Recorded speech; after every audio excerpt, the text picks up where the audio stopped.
Today we're talking to Dr. Liang Wang, IKVA's CSO, about his new book, OCaml Scientific Computing. Hi Liang, how are you? I'm fine. Hi. I'm good, thank you for asking. Very well, yeah. So Liang, your new book, OCaml Scientific Computing, which I believe is out on the shelves. Why don't you tell us a little bit more about it? Well, the book is about really the scientific computing as a pretty big topic. So we covered a lot of fundamental stuff in the scientific computing field, from the basic numerical techniques to the very advanced modern analytics like deep neural network, artificial intelligence, machine learning, and everything. And then the history of the book is actually quite long. I started this a project basically building the numerical infrastructure for a specific programming language called OCaml. So it's a very popular functional programming language, widely used in the academia, also in the industry. But it missed some foundational software like SciPy, for example, um, Julia.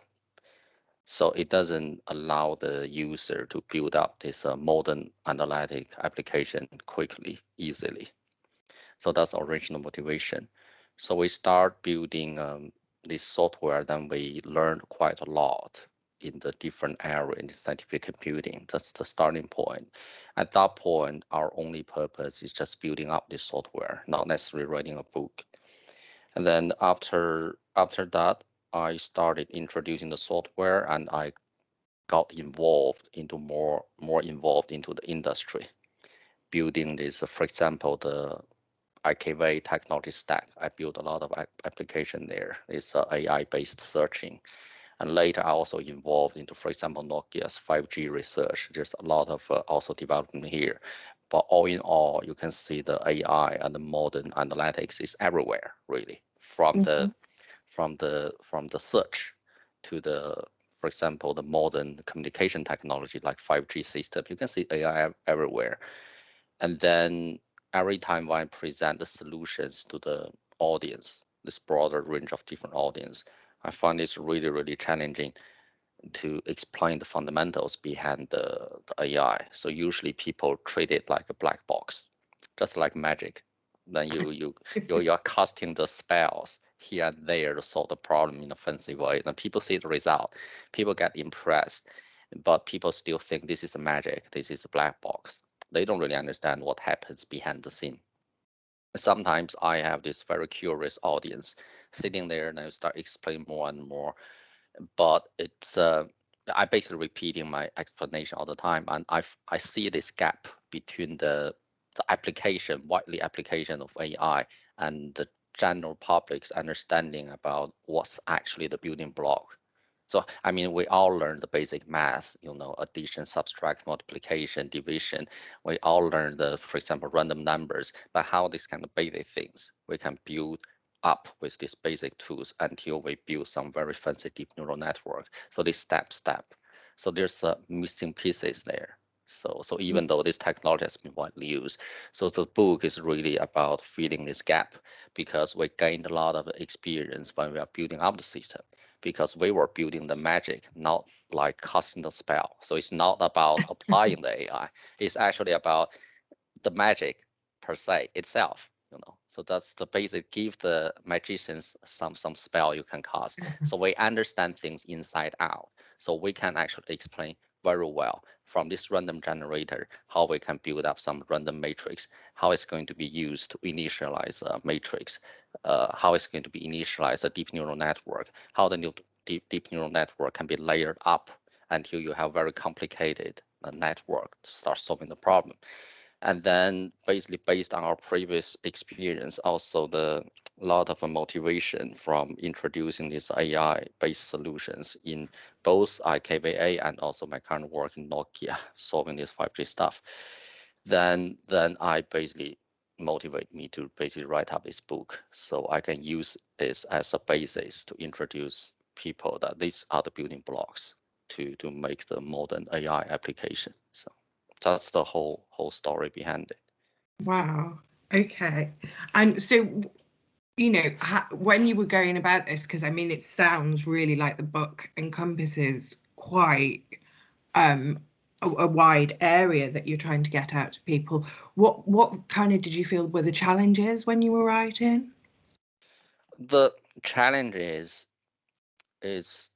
the topic itself is a huge topic, because even when you usually when you talk about scientific computing, people doesn't really make the natural connection with the AI or ML. They think they are the different things. But from the software developer or the research perspective, still falls into the same category. They still basically applying the advanced analytics to solve the problem. So it's the same thing. It just the scientific computing is more general. It covers a lot of topics. The biggest challenge we have is, even though we are pretty experienced in this domain, but putting everything in a coherent way to tell a consistent story to the general public so they can still make sense out of this basic building block, not really kind of overwhelmed by a lot of technical details. That's the biggest challenge. So basically telling a good story out of this very technical scientific topics, that's the biggest challenge. And also because of the coverage is so big, we want to tell the user a very kind of consistent story from the very basic math, which you can learn in the elementary school, until you reach for example, the more advanced math functions, and then the regression, optimization, and then how this derivative can be used in calculating the deep neural network. So you can reach there step by step, but in order to cover all this topic with reasonable amount of pages and also the reasonable technical depth, that is really difficult.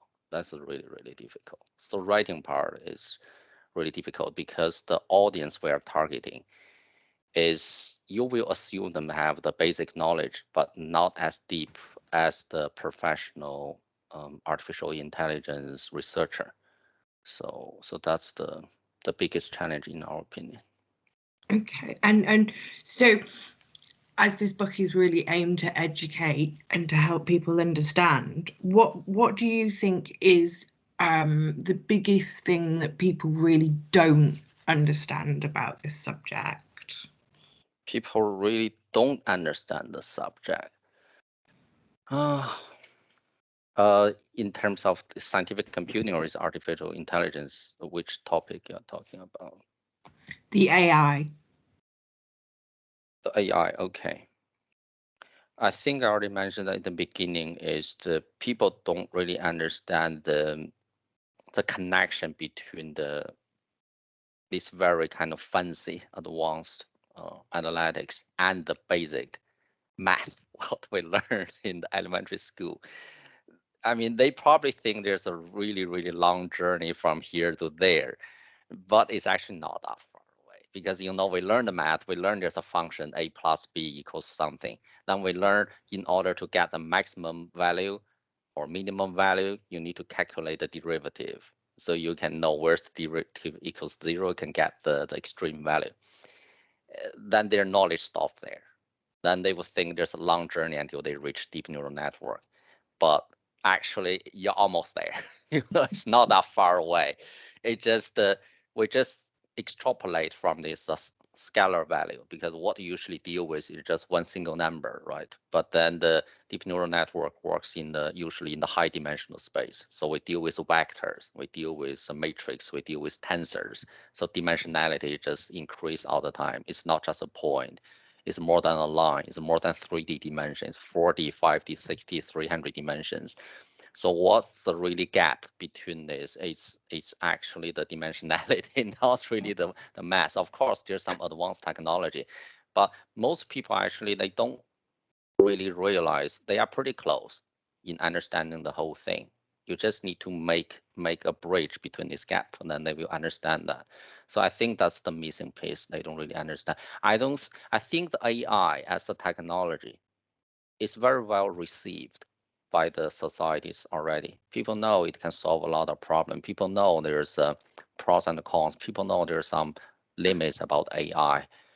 But what's missing is the technology perspective. We have a group of, even including the data scientists, actually, that's their job in modeling data, in analyzing the data. But because of the tooling is already so mature, we have TensorFlow, PyTorch, you're basically, you know, just define your model, and then the framework will execute the model, right? But then how the this framework is going to execute the model, how the framework is going to decompose your deep neural network into the fundamental basic operations, because our computer only does, add, subtract, Mhm. multiplication, division. All this deep neural network has to be translated into this basic math operation. So that link is missing, even for the professional data scientist. So that is the things I think people, probably general public, hasn't really understood very well. Mhm. So if you look at the target of this book, it's included in the undergraduate education. So basically, when you finish your high school, you enter into the college, then you start studying these more professional topics. So the book is basically targeting this group of people, so they can start making a link, fill this gap in the first Mhm. place. So this is good for their future studies and career development. And where do you see the future of OCaml? How do you see that going? OCaml has been a pretty niche language for a long time. It doesn't really have a big, huge community like Python, for example. Uh, I think it will remain niche for some time, but I think the popularity is gaining little by little. The biggest barrier for the OCaml is the parallelism, because their compiler is the single core. So writing the parallel application is not very easy. But the good news is I think OCaml Labs just conquered this actually last year or the beginning of this year. And this parallelism feature will be included in OCaml 5. So if that feature has been introduced, then OCaml will become even more competitive. I'm not saying OCaml is not competitive. It's very competitive in some very specific field like finance, for example. So OCaml is good if you care about the robustness of your code, the safety of your code. But OCaml does have some challenge in terms of the learning curve. It's pretty steep for many of the people. But the biggest challenge from my perspective, I mean, that's also the motivation why we build this numerical software, is the application generally divided into two categories. One is the system application. So we are writing up software, system software like Linux, Windows, these sort of things. They operate on the machines. Another is really about the data processing, data modeling, so some analytical applications. So OCaml as a language is perfect for writing the system software, for building up tools, but the ecosystem, the numerical ecosystem, is just very much fragmented. We didn't really have a tool which can unify all the all the numerical computing like SciPy, NumPy, Julia, MATLAB, these sort of Mhm. very powerful software. There wasn't until now I built this software, and then that solved a large part of the problem. Not everything, but it's a good starting point. So the biggest challenge for OCaml is basically the three things, in my opinion. One is this parallelism, which has been solved. So that's a good thing. The second is the steep learning curve, which I don't have a very good solution. You just have to get over that. But the good thing is this functional programming as a concept is getting more and more popular. So you can see the functional programming in different language, even in Python, even whatever. But they introduced the functional programming in a more like incremental way. So the language itself is not designed for the functional programming, whereas OCaml is a functional programming language in the first place. Mm-hmm. So that means the learning curve is actually smoothing down, but not because of OCaml is doing the great job. It's because the other language is moving towards this, because functional language is a very powerful paradigm, right? And the third challenge is the ecosystem. So you need to have enough libraries that actually can kind of improve your working efficiency. Without that amount of software, you just simply cannot do that, which I think also improving if there's a more and more people start using OCaml. For example, I build this numerical stuff, so people can already start building the application very easily. So these three challenges, I think they will all be kind of sorted out in the future. I think in the future, they will be very popular languages like Python, right? But there will be also places for other languages like OCaml if you have specific requirements like safety, efficiency, and different things. Yeah. Okay. Thank you very much. And just lastly, because I don't want to take up too much of your time, Liang, what's the next big challenge for you now that you've written this book? What are you working on? You're CSO of IKVA. Any exciting news that you can discuss about what you're doing with them?